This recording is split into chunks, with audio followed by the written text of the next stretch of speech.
जय माता दी। आप सभी को नवरात्रि की हार्दिक शुभकामनाएं।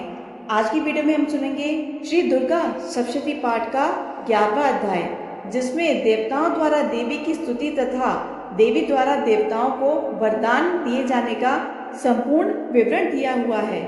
प्रसन्न चित्त और भक्ति भाव से बोलिए जय माता दी, शेरा वाली माता की जय। आपसे अनुरोध है कमेंट बॉक्स में जय माता दी जरूर लिखिएगा। महर्षि मेधा कहते हैं, दैत्य के मारे जाने पर इंद्रादि देवता अग्नि को आगे करके कात्यायनी देवी की स्तुति करने लगे। उस समय अभीष्ट की प्राप्ति के कारण उनके मुख खिले हुए थे। देवताओं ने कहा, हे शरणागतों के दुख दूर करने वाली देवी, तुम प्रसन्न हो। हे संपूर्ण जगत की माता, तुम प्रसन्न हो। विंध्येश्वरी, तुम विश्व की रक्षा करो, क्योंकि तुम इस चर और अचर की ईश्वरी हो। हे देवी, संपूर्ण जगत की आधार रूप हो, क्योंकि तुम पृथ्वी रूप में भी स्थित हो और अत्यंत पराक्रम वाली देवी हो। तुम विष्णु की शक्ति हो और विश्व की बीज परम माया हो, और तुमने ही संपूर्ण जगत को मोहित कर रखा है। तुम्हारे प्रसन्न होने पर ही यह पृथ्वी मोक्ष को प्राप्त होती है। हे देवी, संपूर्ण विद्याएं तुम्हारे ही भिन्न भिन्न स्वरूप हैं। इस जगत में जितनी स्त्रियां हैं वह सब तुम्हारी ही मूर्तियां हैं। एकमात्र तुमने ही इस जगत को व्याप्त कर रखा है। तुम्हारी स्तुति किस प्रकार हो सकती है, क्योंकि तुम परम बुद्धि रूप हो और संपूर्ण प्राणी रूप स्वर्ग और मुक्ति देने वाली हो। अतः इसी रूप में तुम्हारी स्तुति की गई है। तुम्हारी स्तुति के लिए इससे बढ़कर और क्या युक्तियां हो सकती है। संपूर्ण जनों के हृदय में बुद्धि रूप होकर निवास करने वाली हो, स्वर्ग तथा मोक्ष प्रदान करने वाली हे नारायणी देवी, तुमको नमस्कार है। कला काष्ठा आदि रूप से अवस्थाओं को परिवर्तन की ओर ले जाने वाली तथा प्राणियों का अंत करने वाली नारायणी, तुमको नमस्कार है। हे नारायणी, संपूर्ण मंगलों के मंगल रूप वाली हे शिवे, हे संपूर्ण प्रयोजनों को सिद्ध करने वाली हे शरणागत वत्सला, तीन नेत्रों वाली गौरी, तुमको नमस्कार है। सृष्टि स्थिति तथा संहारक की शक्तिभूता सनातनी देवी, गुणों का आधार तथा सर्व सुखमय नारायणी, तुमको नमस्कार है। हे शरण में आए हुए शरणागतों, दीन दुखियों की रक्षा में तत्पर संपूर्ण पीड़ा को हरने वाली हे नारायणी, तुमको नमस्कार है। हे नारायणी, तुम ब्रह्माणी का रूप धारण करके हंसों से जुते हुए विमान पर बैठती हो तथा कुश से विमंत्रित जल छिड़कती रहती हो, तुम्हें नमस्कार है। महेश्वरी रूप से त्रिशूल, चंद्रमा और सर्पों को धारण करने वाली हे महावृषभ वाहन वाली नारायणी, तुम्हें नमस्कार है। मोरों तथा मुकुटों से घिरी रहने वाली महाशक्ति को धारण करने वाली हे कुमारी रूप धारणी निष्पाप नारायणी, तुम्हें नमस्कार है।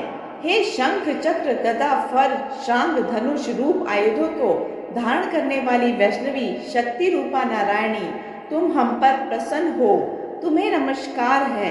हे दांतों पर पृथ्वी धारण करने वाली वाराह रूपणी कल्याणमयी नारायणी, तुम्हें नमस्कार है।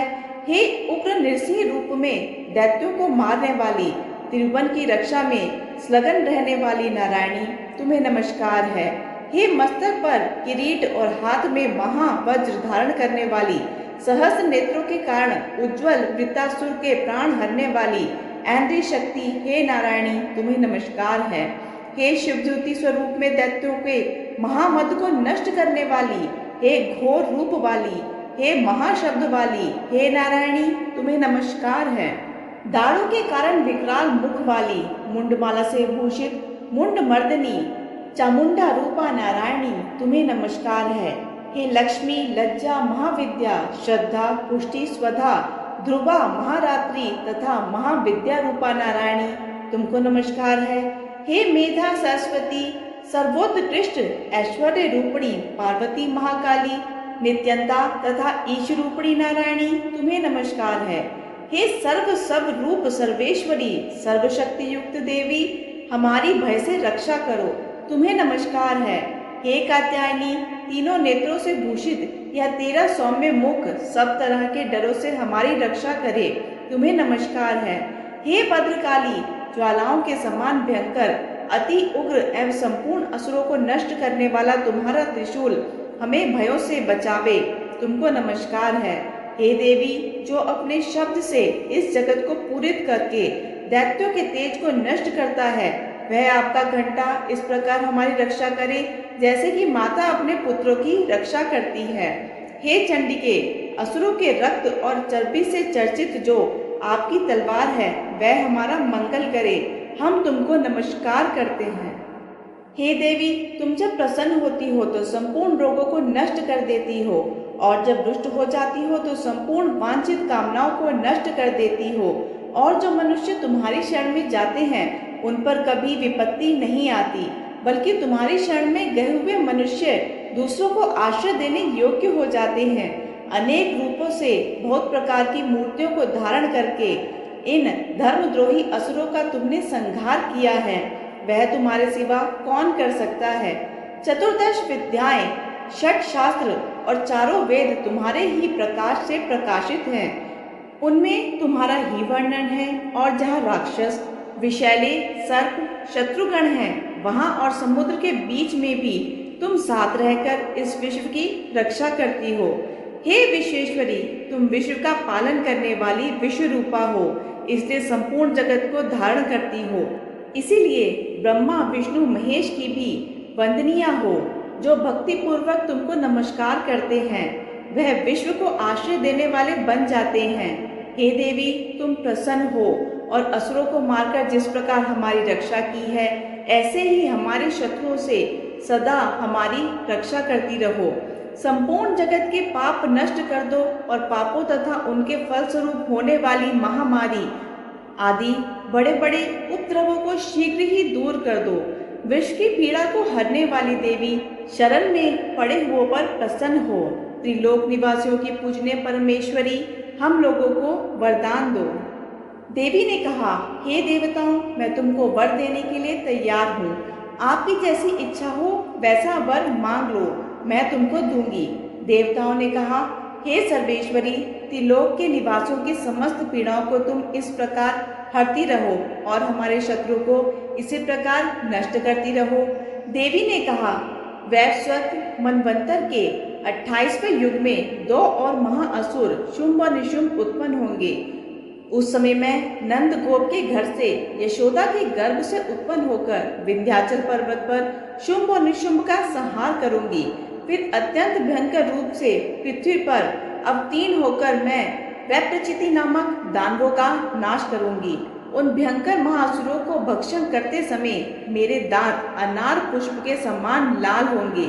इसके पश्चात स्वर्ग में देवता और पृथ्वी पर मनुष्य मेरी स्तुति करते हुए मुझे रक्त दंतिका कहते हुए, फिर जब 100 वर्षों तक वर्षा ना होगी तो मैं ऋषियों की स्तुति करने पर आयोनिश नाम से प्रकट होंगी और अपने 100 नेत्रों से ऋषियों की ओर देखूंगी। अंतः मनुष्य शताक्षी नाम से मेरा कीर्तन करेंगे। उसी समय मैं अपने शरीर से उत्पन्न हुए प्राणों की रक्षा करने वाले शाकों द्वारा सब प्राणियों का पालन करूंगी और तब इस पृथ्वी पर शाकंभरी के नाम से विख्यात होंगी। और इसी अवतार में मैं दुर्ग नामक महाअसुर का वध करूंगी और इससे मैं दुर्गा देवी के नाम से प्रसिद्ध होंगी। इसके पश्चात जब मैं भयानक रूप धारण करके हिमालय निवासी ऋषियों महर्षियों की रक्षा करूंगी, तब भीमा देवी के नाम से मेरी ख्याति होगी। और जब फिर अरुण नामक असुर तीनों लोकों को पीड़ित करेगा, तब मैं असंख्यक भ्रमरों का रूप धारण करके उस महादैत्य का वध करूंगी। तब स्वर्ग में देवता और मृत्यु लोक में मनुष्य मेरी स्तुति करते हुए मुझे ब्राह्मणी नाम से पुकारेंगे। इस प्रकार जब जब पृथ्वी राक्षसों से पीड़ित होगी, तब तब मैं अवतरित होकर शत्रुओं का नाश करूंगी। श्री दुर्गा शती पाठ का 11वां अध्याय संपूर्ण। इसको सुनने मात्र से मनुष्य के सब कष्टों का नाश हो जाता है। सभी एक बार जयकारा कीजिए माता रानी का। जय माता दी, बोल सांचे दरबार की जय। यह थी आज की वीडियो। आशा है आपको ये वीडियो पसंद आई होगी। वीडियो पसंद आई हो तो वीडियो को लाइक ज़रूर कीजिएगा। आपका एक एक लाइक मेरे लिए बहुत ही महत्वपूर्ण होता है। कमेंट बॉक्स में जय माता दी लिखकर चैनल को सब्सक्राइब ज़रूर कीजिएगा। धन्यवाद।